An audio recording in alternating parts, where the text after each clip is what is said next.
Hi, welcome back to my channel. ದೂರ ಹೋಗ್ತಾ ಇದ್ದ ಅವಳನ್ನು ಬಾಚಿ ತಬ್ಬಿ ಹೇಳಿದೆ. ಅವಳು ನನ್ನ ಮೇಲೆ ಬಿದ್ಲು. ಅವಳ ತುಟಿ ನನ್ನ ತುಟಿಗೆ ತಗಲಿದ್ದು ಕಣ್ಣುಗಳು ಒಂದಾದವು. ವಾಸ್ತವ ಅರ್ಥವಾಗಿ ಅವಳು ಮೇಲೆ ಹೇಳೋದಕ್ಕೆ ಪ್ರಯತ್ನಿಸಿದ್ರೂ ನಾನು ಬಿಡದೆ ಅವಳನ್ನು ಗಟ್ಟಿಯಾಗಿ ತಪ್ಕೊಂಡೆ. ಹಾಸಿಗೆ ಮೇಲೆ ಇಬ್ಬರು ರತಿ ಮನ್ಮಥ ಕ್ರೀಡೆಯನ್ನು ಆರಂಭಿಸಿದ್ವಿ. ಮುಂದೆ ಏನಾಯಿತು ತಿಳ್ಕೋಬೇಕು ಅಂತಂದರೆ ಕತೆನ ಪೂರ್ತಿಯಾಗಿ ಕೇಳಿಸ್ಕೊಳ್ಳಿ. ಕತೆ ತುಂಬಾ ಚೆನ್ನಾಗಿದೆ, ಎಲ್ಲೂ ಕೂಡ ಸ್ಕಿಪ್ ಮಾಡಬೇಡಿ. ನನ್ನ ಹೆಸರು ಶ್ರೀಧರ್. ಗೌರ್ಮೆಂಟ್ ಕಾಲೇಜಲ್ಲಿ ಲೆಕ್ಚರರ್ ಆಗಿದ್ದೀನಿ. ಹುಡುಗಿನ ಕೊಡೋದಕ್ಕೆ ತುಂಬ ಜನ ಮುಂದೆ ಬರ್ತಾರೆ. ಆದರೆ ನಾನು ನನ್ನ ಕೆಲಸದಲ್ಲಿ ತುಂಬ ಬ್ಯುಸಿ ಇದ್ದೀನಿ. ಕಾಲೇಜಲ್ಲಿ ಕೆಲಸ ಆದ ನಂತರ ಟ್ಯೂಷನ್ ಕೂಡ ಇಟ್ಕೊಂಡಿದ್ದೀನಿ. ಸೈನ್ಸ್ ಸಬ್ಜೆಕ್ಟ್ ನಂದು. ಆದ್ದರಿಂದ ಚೆನ್ನಾಗಿ ಸಂಪಾದನೆ ಮಾಡ್ತಾಯಿದ್ದೀನಿ. ದುಡ್ಡಿಗೇನೂ ಮೋಸ ಇಲ್ಲ. ನನ್ನ ಸ್ವಂತ ಸಂಪಾದನೆಯಲ್ಲಿ 3 ಬಾಡಿಗೆ ಮನೆಗಳನ್ನು ಕಟ್ಟಿದ್ದೀನಿ. ನಾನಿನ್ನೂ ಕೂಡ ಲೀಸ್ ಮನೆಯಲ್ಲಿನೇ ಇರೋದು. ಒಂದು ಸುಂದರವಾದ ಡ್ಯೂಪ್ಲೆಕ್ಸ್ ಮನೆನ ಕಟ್ಕೊಂಡು ನಂತರ ಮದುವೆ ಮಾಡ್ಕೋಬೇಕು. ನಮ್ಮ ಅಪ್ಪ ಅಮ್ಮ ಏನೂ ಇಲ್ಲದೆ ಬೀದಿನಲ್ಲಿ ಬಿಟ್ಟಿದ್ರು. ಪೇಪರ್ ಹಾಕ್ತಾ, ಹಾಲು ಹಾಕ್ತಾ, ಸಣ್ಣ ಪುಟ್ಟ ಶಾಪ್ಗಳಲ್ಲಿ ಕೆಲಸ ಮಾಡಿ ನನ್ನ ವಿದ್ಯಾಭ್ಯಾಸ ಮುಗಿಸ್ದೆ. ನನ್ನ ಮಕ್ಕಳಿಗೆ ಆ ಸ್ಥಿತಿ ಬೇಡ. ಅದಕ್ಕಾಗಿ ಹಗಲು ರಾತ್ರಿ ದುಡಿತಾ ಇದ್ದೀನಿ. ದೇವರ ಮೇಲೆ ನನಗೆ ತುಂಬಾ ನಂಬಿಕೆ. ಯಾಕಂದರೆ ಕಷ್ಟದ ಸಮಯದಲ್ಲಿ ಅಪ್ಪ ಅಮ್ಮ ಸಂಬಂಧಿಕರು ಸ್ನೇಹಿತರು ಇವರುಗಳಿಗಿಂತ ಹೆಚ್ಚಾಗಿ ನನ್ನಲ್ಲಿ ಧೈರ್ಯ ತುಂಬಿದ್ದು ಒಳ್ಳೆಯದಾಗೋ ಆಗುತ್ತೆ ನಿನಗೆ ಅನ್ನೋ ನಂಬಿಕೆ ವಿಶ್ವಾಸವನ್ನು ಆ ಭಗವಂತ ನನ್ನ ಮನಸ್ಸಲ್ಲಿ ತುಂಬಿದ್ದು. ಎಲ್ಲರೂ ನನ್ನನ್ನು ಹೀಯಾಳಿಸ್ತಿದ್ರು. ನೀನು ದಡ್ಡ, ನಿನ್ನ ಕೈಯಲ್ಲಿ ಏನೂ ಆಗೋದಿಲ್ಲ ಅಂತ. ದಡ್ಡನಾದ ನಾನು ಕೂಡ ಜೀವನದಲ್ಲಿ ಸಾಧಿಸಿದ್ದೀನಿ. ನನ್ನ ಪರಿಸ್ಥಿತಿ ಸುಧಾರಿಸಿದ ಮೇಲೆ ಅಪ್ಪ ಅಮ್ಮ ನನ್ನನ್ನು ಕೂಡ ನನ್ನ ಜೊತೆ ಕರ್ಕೊಂಡು ಬಂದು ಇಟ್ಕೊಂಡಿದ್ದೀನಿ. ನಿನಗೆ ಜನ್ಮ ಕೊಟ್ಟಿದ್ದೀವಿ, ಅಷ್ಟು ಬಿಟ್ಟರೆ ಸುಂದರವಾದ ಬದುಕನ್ನು ನಾವು ಕಟ್ಕೊಟ್ಟಿಲ್ಲ. ನೀನು ನಮಗೆ ಸುಂದರವಾದ ಜೀವನನ ಕಟ್ಕೊಟ್ಟೆ. ನೀನು ನಮ್ಮ ಮಗನಾಗಿ ಹುಟ್ಟಿದ್ದು ನಮ್ಮ ಪೂರ್ವಜನ್ಮದ ಪುಣ್ಯ. ನೀನಿಲ್ಲ ಅಂತಂದಿದ್ರೆ ಈ ವಯಸ್ಸಲ್ಲಿ ನಮ್ಮನ್ನು ಯಾರು ನೋಡ್ಕೋತಾ ಇದ್ರು ಇಷ್ಟು ಚೆನ್ನಾಗಿ ಅಂತ ಅಳ್ತಾಳೆ. ಅದಕ್ಕೆ ನಾನು, ಅಮ್ಮ ನೀನು ನನಗೆ ಜನ್ಮ ಕೊಟ್ಟಿದ್ಯಾ, ನಿನ್ನಲ್ಲಿರೋ ಒಳ್ಳೆ ಗುಣಗಳು, ಕಷ್ಟಪಟ್ಟು ಅಂದ್ಕೊಂಡಿದ್ದನ್ನು ಸಾಧಿಸೋ ಸ್ವಭಾವ ನಿನ್ನಿಂದ ಬಂದಿದ್ದು ಅಂತ ಅವಳನ್ನೇ ನಾನು ಹೊಗಳ್ತೀನಿ. ನನ್ನ ಬದುಕು ಈಗ ಸುಂದರವಾಗಿದೆ. ನಿಜ ಹೇಳಬೇಕು ಅಂದರೆ ಮದುವೆ ಆಗೋದಕ್ಕೆ ಭಯ. ಈಗಿನ ಕಾಲದ ಹುಡುಗಿರು ತುಂಬ ಫಾಸ್ಟ್ ಇರ್ತಾರೆ. ಅವರ ಅವಶ್ಯಕತೆಗಳನ್ನು ಪೂರೈಸೋದು ತುಂಬ ಕಷ್ಟ. ಪೂರೈಸಿದ್ರೂ ಕೂಡ ಅವ್ರಿಗೆ ಸಮಾಧಾನನೇ ಇರೋದಿಲ್ಲ. ಟ್ಯೂಷನ್ ಮುಗಿಸ್ಕೊಂಡು ಮನೆಗೆ ಬಂದೆ.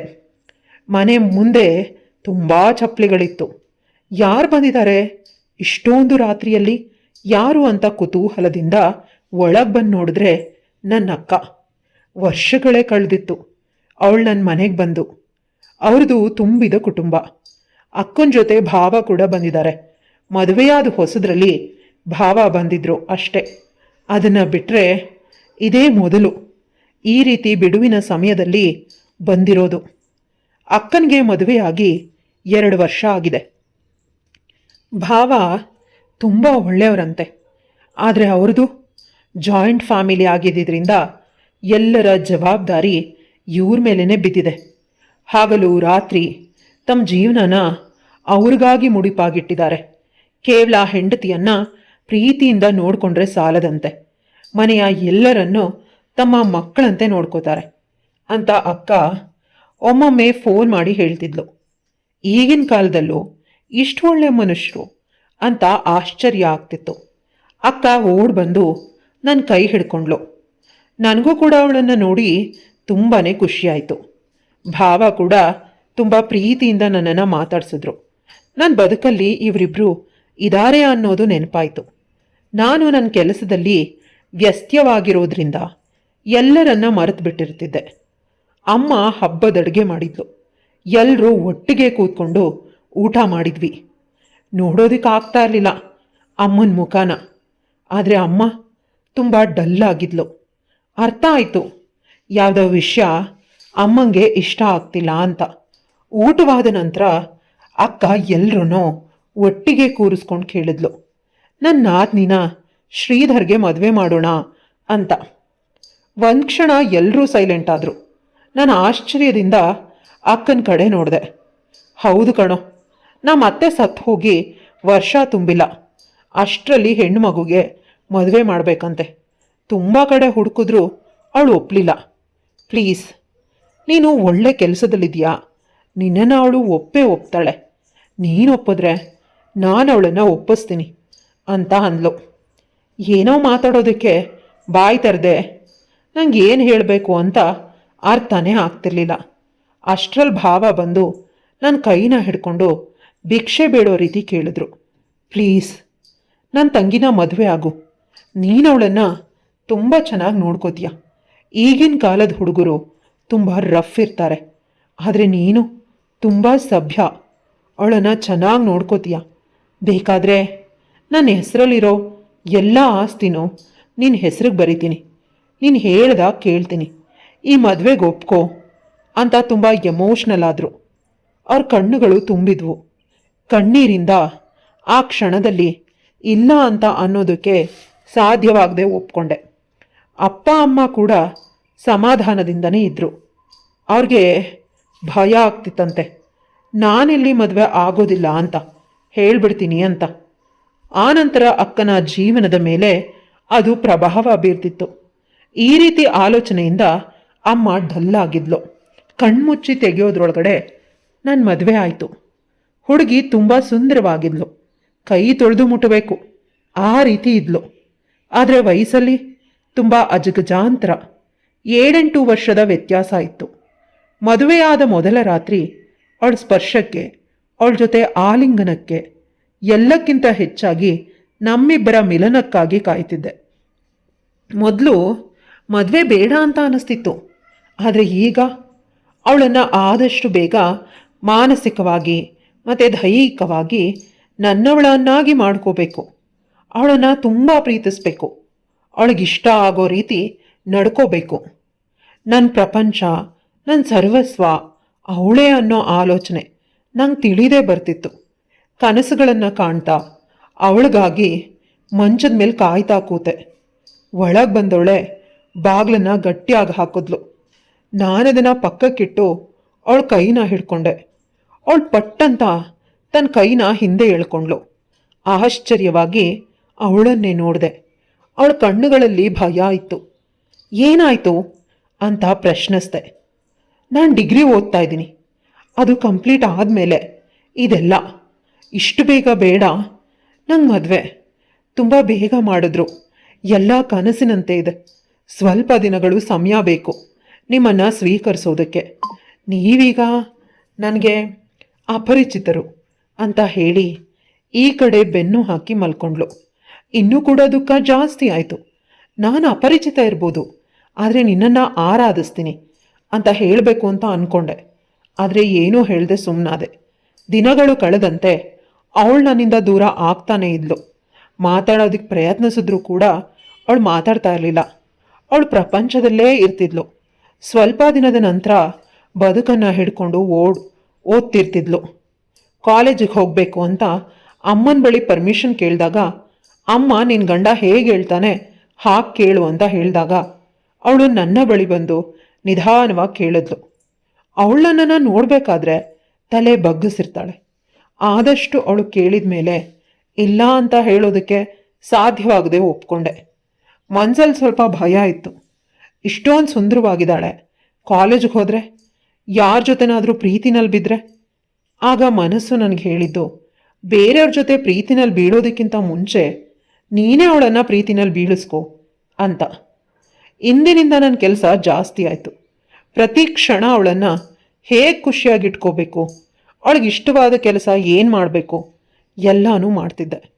ಅವಳಿಗಿಷ್ಟ ಆಗೋ ಬಟ್ಟೆಗಳನ್ನು ತಂದುಕೊಟ್ಟೆ. ಅವಳು ಒಪ್ಪದ ಕಾರಣ ಶಾಪಿಂಗ್ಗೆ ಅವಳನ್ನೇ ಕರ್ಕೊಂಡು ಹೋದೆ. ಅವಳಿಗೆ ಏನೇನು ಬೇಕು ಎಲ್ಲ ಬಟ್ಟೆಗಳನ್ನು ಶಾಪಿಂಗ್ ಮಾಡಿಸ್ದೆ. ಹೋಟೆಲಿಗೆ ಕರ್ಕೊಂಡು ಹೋಗಿ ಇಷ್ಟವಾದ ತಿಂಡಿನ ಕೊಡಿಸ್ದೆ. ಮದುವೆ ಆದ ನಂತರ ಸಾಯಂಕಾಲ ಟ್ಯೂಷನ್ ಮಾಡೋದಿಲ್ಲ, ಬದಲಿಗೆ ಅವಳ ಪ್ರೀತಿನ ಗಳಿಸೋದಕ್ಕೆ ಬೇಕಾದ ಸರ್ಕಸ್ನ ಮಾಡ್ತಾಯಿದ್ದೀನಿ.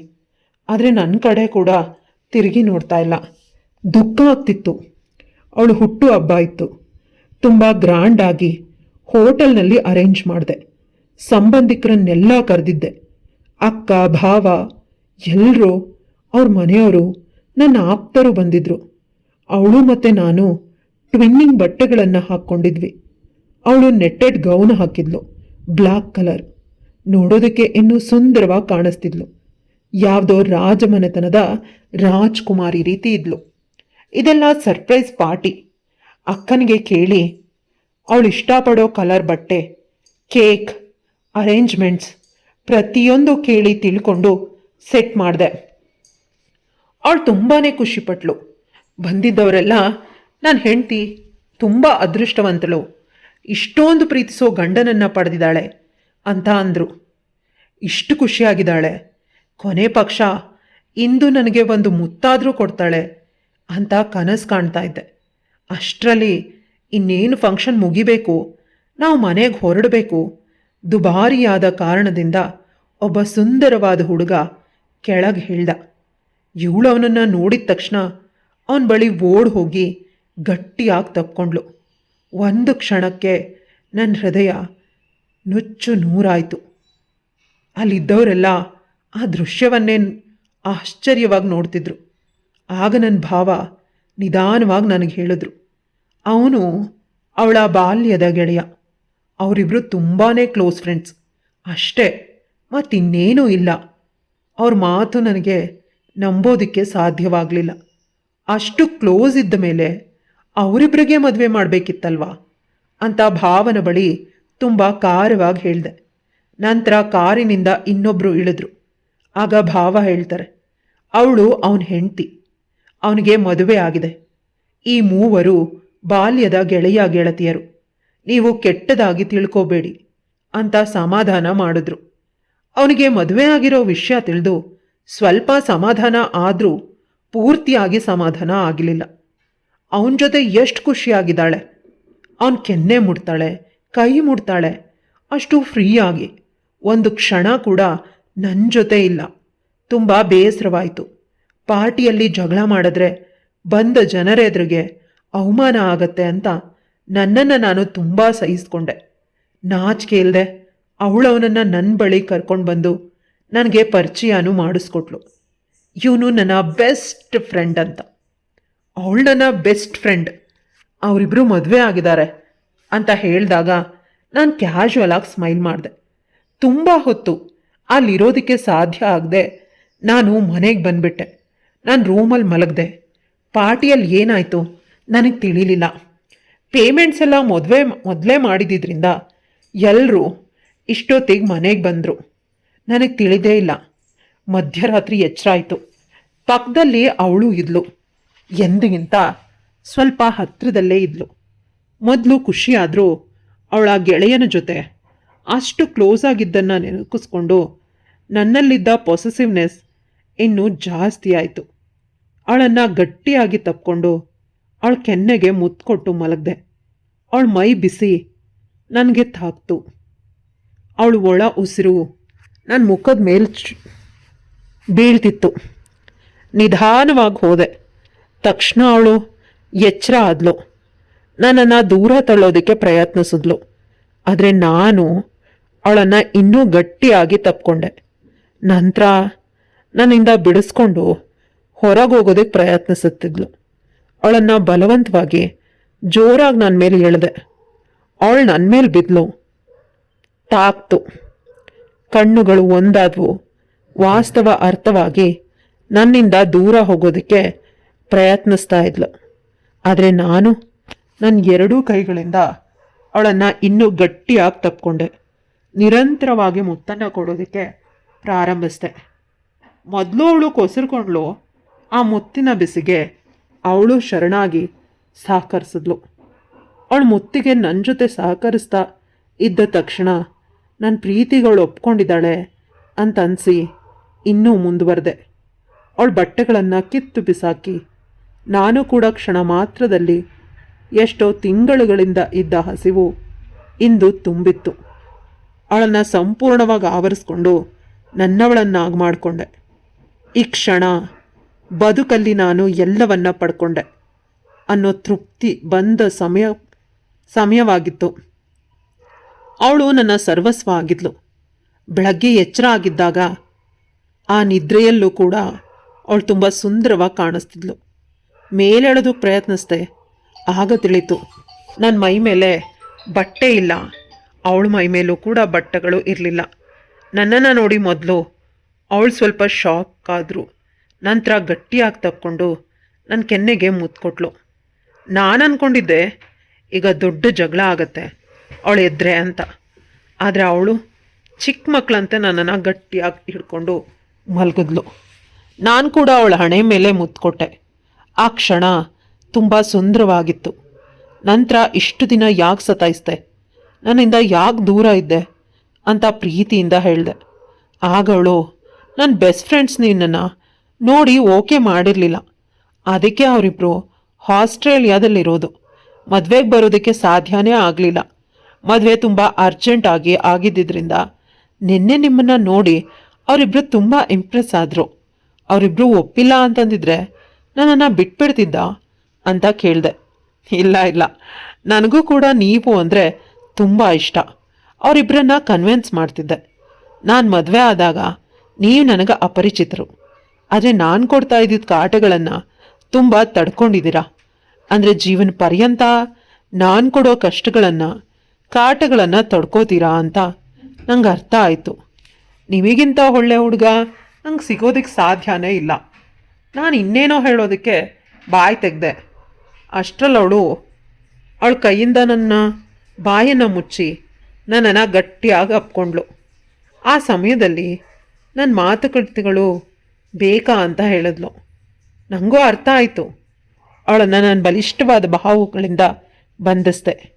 ಪ್ರೀತಿಯಿಂದ ಈ ಕ್ಷಣ ನನ್ನ ಬದುಕಲ್ಲಿ ತುಂಬ ಸುಂದರವಾದ ಸಂತೋಷವಾದ ಕ್ಷಣ. ನಿಜವಾಗ್ಲೂ ಅವಳು ನನ್ನವಳಾಗಿದ್ದಾಳೆ. ಅದನ್ನು ನಂಬೋದಕ್ಕೂ ಸಾಧ್ಯ ಆಗ್ತಿಲ್ಲ. ಇಷ್ಟು ಬೇಗ ಒಪ್ಕೊಂಡು ನನ್ನ ಪ್ರೀತಿನ ಆಗ ಎಲ್ಲೋ ಓದಿದ್ದು ನೆನಪಾಯಿತು. ಒಳ್ಳೆಯ ಉದ್ದೇಶದಿಂದ ಪ್ರೀತಿ ತುಂಬಿದ ಮನಸ್ಸಿಂದ ನಾವು ಮಾಡೋ ಪ್ರತಿ ಪ್ರಯತ್ನ ಬಹಳ ಬೇಗ ಗೆಲುವನ್ನು ಪಡೆಯುತ್ತದೆ. ಇವಳ ವಿಷಯದಲ್ಲೂ ಅದೇ ರೀತಿ ಇರಬೇಕು. ಅವಳಿಗೆ ಇಡೀ ಪ್ರಪಂಚ ಸುಖವನ್ನು ಕೊಡಬೇಕು, ಚೆನ್ನಾಗಿ ಅವಳನ್ನು ನೋಡ್ಕೋಬೇಕು. ಇವಳು ನನ್ನವಳು ಅಂತ ಪುನಃ ಪುನಃ ಕೊಡೋದಕ್ಕೆ ಪ್ರಾರಂಭಿಸ್ದೆ. ಅವಳು ಕೂಡ ಅದಕ್ಕೆ ಸಹಕರಿಸ್ತಿದ್ಲು. ಇಂದಿನಿಂದ ನಮ್ಮಿಬ್ಬರ ಭವ್ಯವಾದ ಸುಂದರವಾದ ಪ್ರಾರಂಭ ಆಯಿತು. ಕತೆ ಇಲ್ಲಿ ಮುಗಿಯುತ್ತೆ. ಕತೆ ಇಷ್ಟ ಆಗಿದ್ರೆ ಲೈಕ್, ಶೇರ್, ಕಮೆಂಟ್ ಮಾಡೋದನ್ನು ಮರಿಬೇಡಿ.